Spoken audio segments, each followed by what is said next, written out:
back to Jazzy J Fitness, or if you're new, welcome.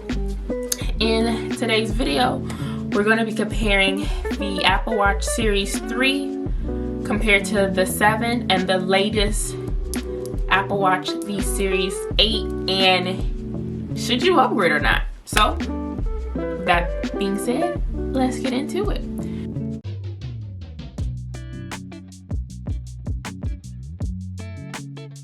So there are a few differences between the watches. Now, if you are still holding strong and rocking that Apple Watch 3, if you were to upgrade to any basically version, even if you got the 4, you'll notice the difference in size. But really, there's a big difference from the 3 to the 7 and 8. Now, the 7 and the 8 Apple Watches themselves, the size, they're pretty much the same. I believe the 8 is just like slightly, just like a little bit bigger than the 7, but they're pretty much the same size.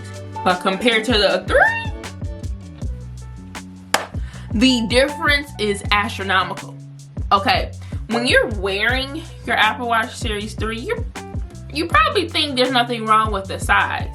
But when you put the 7 or 8 on, you're gonna be like, oh my goodness. Oh my goodness. I like this. Like, the Series 3 has a more square shape, where the 7 and 8, they're still square, but it's like the edges are more rounder and they've stretched it out. So you have a larger screen, which is so nice. So nice, I must say. So that's gonna be the #1 difference between the 3 and the 7 and 8 is the size difference. Okay, now some other notable differences, and again, you know, this is a fitness channel, so we gotta relate this to fitness. Now, one cool thing about the Series 8 is a new feature that if you are a woman, all right, ladies, I'm talking to you. Sorry, guys. You don't ovulate, so we really wouldn't care about this. But it's the ovulation feature. It can monitor your body and predict when you're ovulating. So that's nice if you're trying to get pregnant or not, predicting when you are ovulating. Now, disclaimer, it's not gonna know that right away. It's gonna take a few months for it to figure out when you are ovulating, and you have to wear it to sleep for it to get this information. So don't think you're just wearing it through the day, it's gonna be able to predict it. I don't know why, but you have to wear it when you're sleeping for it to kinda predict when you're ovulating. I don't know why, but there's some scientific reason. So just let you know that you have to wear this at night. And if you're not one that sleeps with your Apple Watch on, then you're really gonna never see that feature or benefit from that if you're a woman. Now, some other things about it.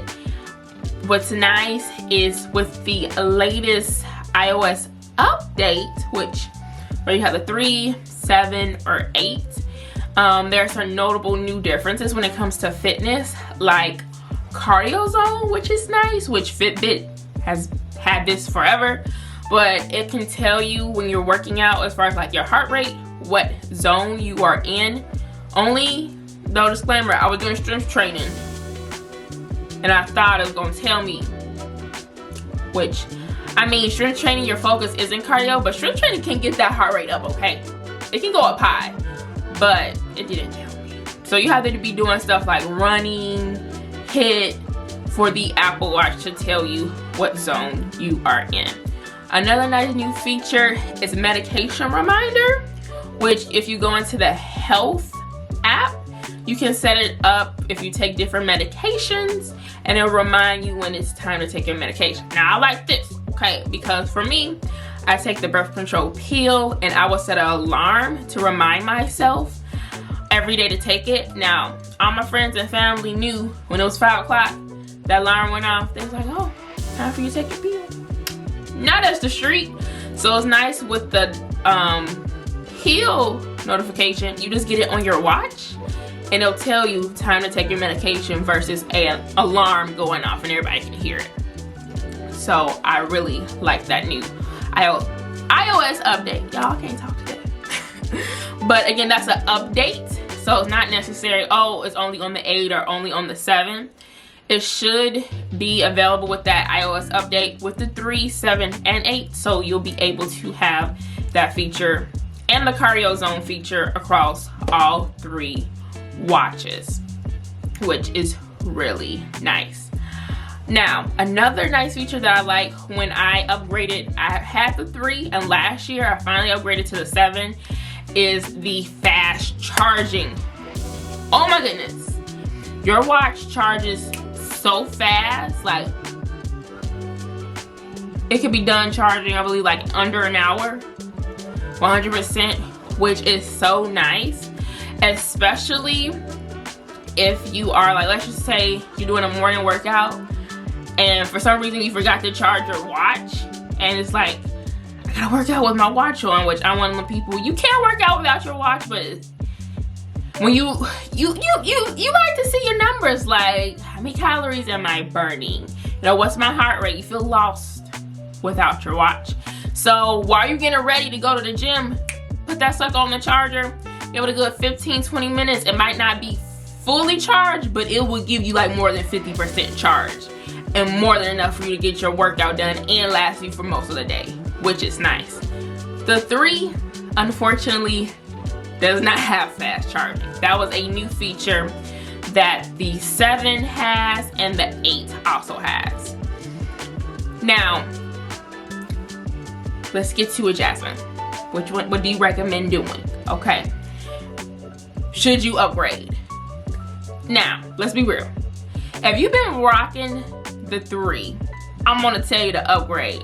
But if you are a person that you literally only use your Apple Watch for fitness, you don't care about texting or emails or none of that, and you are purely just using it for fitness to track your workouts, your steps, honestly, you don't have to upgrade because you're going to get the same features that the 7 and 8 offers, except the ovulation tracking, and also I forgot fall detection.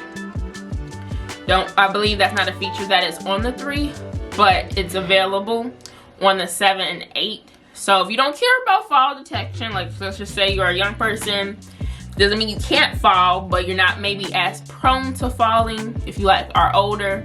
So it's like you don't care about fall detection, you don't care about ovulation, you don't care about the size, like having a bigger screen, you literally just want to track your workouts, then technically no.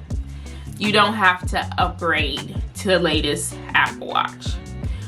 But I would say it is a nice upgrade if you have the 3 and you upgrade to the 7 or 8, especially that larger screen.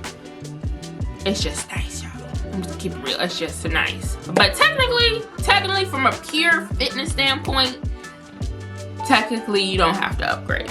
But if you rocking the 3, we some generations in, I think if you treated yourself and got it, you will be highly satisfied with the few features that you're gonna get.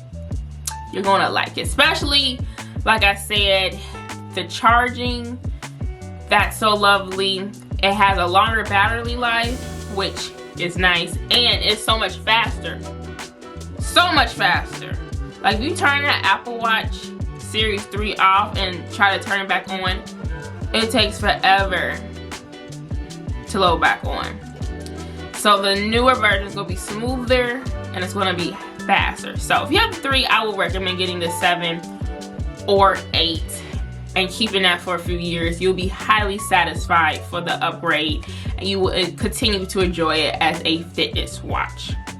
Now, if you have the 7, should you upgrade to the 8? To be honest, I'm gonna say no. I'm gonna say no because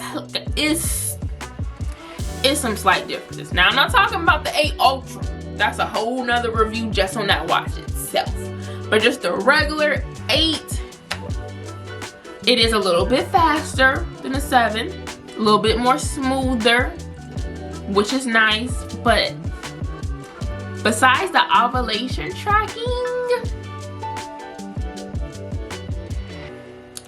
that's not really different. So I'm gonna say, like, save your coins. Wait till, you know, they have some much better features to really upgrade. Now, if you're just like a person that likes to have the latest watch every year, be my guest, honey, go ahead.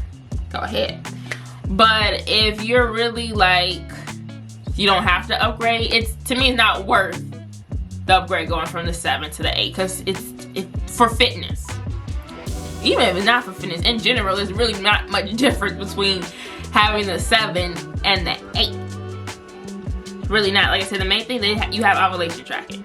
And it could be a feature that I'm missing, but it's not much difference, to be honest. It's not.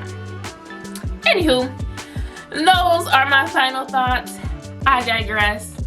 I hope this video, what you was able to find it helpful.